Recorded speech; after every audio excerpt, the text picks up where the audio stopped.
नमस्कार, मैं प्रिया शुक्ला अपने देहाती लोकगीत चैनल में आप सबका स्वागत करती हूँ और दिल से धन्यवाद देती हूँ कि आप लोगों के आशीर्वाद से 50,000 का परिवार पूरा हो गया हमारा यूट्यूब पे।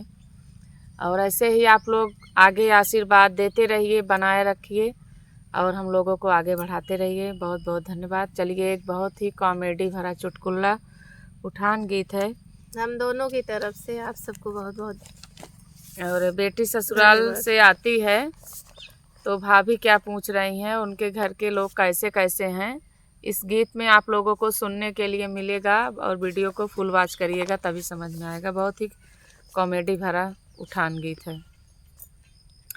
माई तो से पूछे छोट की ननदिया, माई तो से पूछे छोट की ननदिया, यार कैसन आहे ससुर तोहार रे ललनवा, यार कैसे आहे ससुर तोहार रे ललनवा।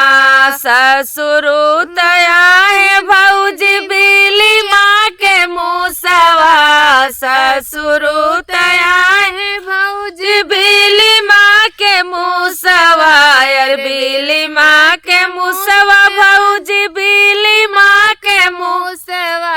अरे गोड़िया वही खेत खरिहान रे ललनवा, अरे गोड़िया वही खेत खरिहान रे ललनवा।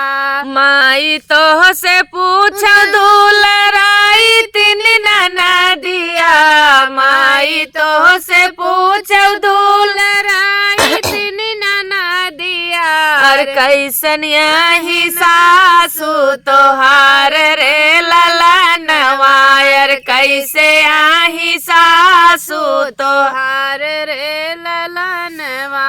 और सासू तया ही भौजी बन कई नगिनिया, भौजी बन कई नगिनिया, यार काटे से लहर नाही दे रे ललनवा, यार काटे से लहर नाही दे रे ललनवा।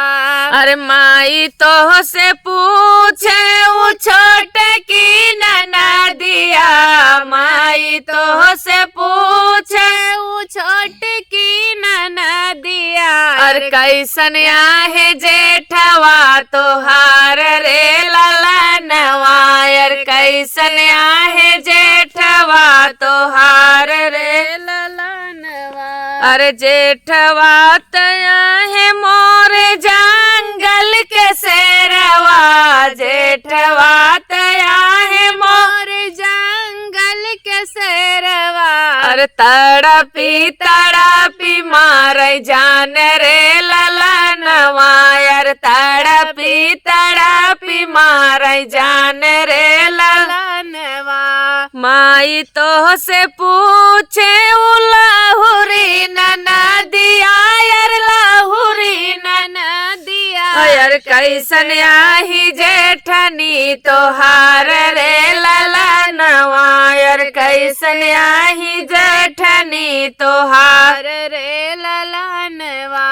जेठनी तया ही भौजी घर माँ के कूटनी, यार घर माँ के कूटनी, अरे घरे घरे झगड़ा लगावई रे ललनवा, यार घरे घरे झगड़ा लगावई रे ललनवा।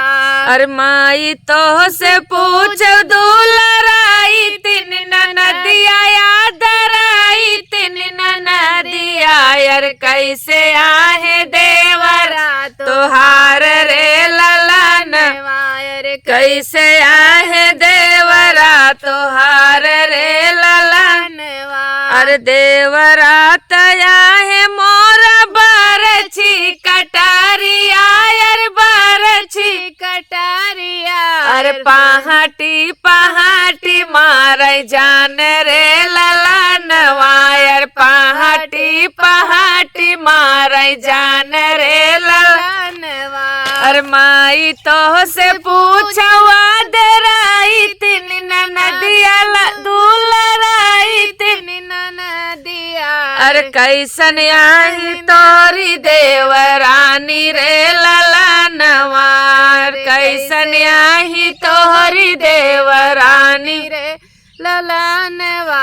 अरे देवरानी तयाही भौजी बाड़ी जागर चोटिनी, अरे बाड़ी जागर चोटिनी। अरे अलगाई भोजन बनावई रे ललनवा, अरे अलगाई भोजन बनावई रे ललनवा। अरे माई तो से पूछे लहुरी ननदिया, अरे लहुरी ननदिया। यार कैसन ही नदी तोहार रे ललनवा।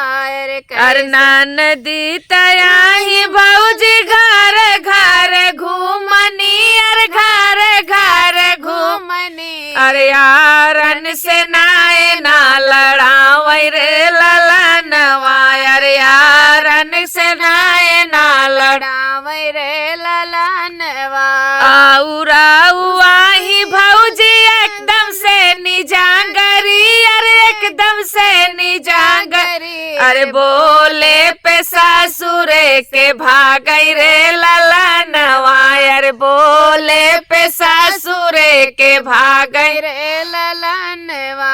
अरे माई तो से पूछे उ छोटे की ननदिया, अरे छोटे की ननदिया। अरे कैसन यह ननदोइया हमारे रे ललनवा, अरे कैसन यह ननदोइया हमारे रे ललनवा। अरे ननदोई के हाल का बताई मोरी भौजी, का बताई मोरी भौजी। अरे दीना भर जोतई भौजी खेत खाली हन, हर खेतवा बिगा हवायर, खेतवा बिगा हवायर। रतिया की सोवई मुहा बाई रे ललनवा। अरे रतिया की सोवई मुहा बाई रे ललनवा। बहुत बहुत धन्यवाद। कैसे लगा है? मजाक चुटकुल्ला सुहाग गीत है। आप लोग विवाह गीत गौना गीत गाने के बाद ये गीत जरूर गाइएगा, मंडप में एकदम हंसी की ठिठोली लग जाएगी। बहुत ही कॉमेडी भरा गीत है, आप लोगों को शायद बेहद पसंद आएगा। धन्यवाद।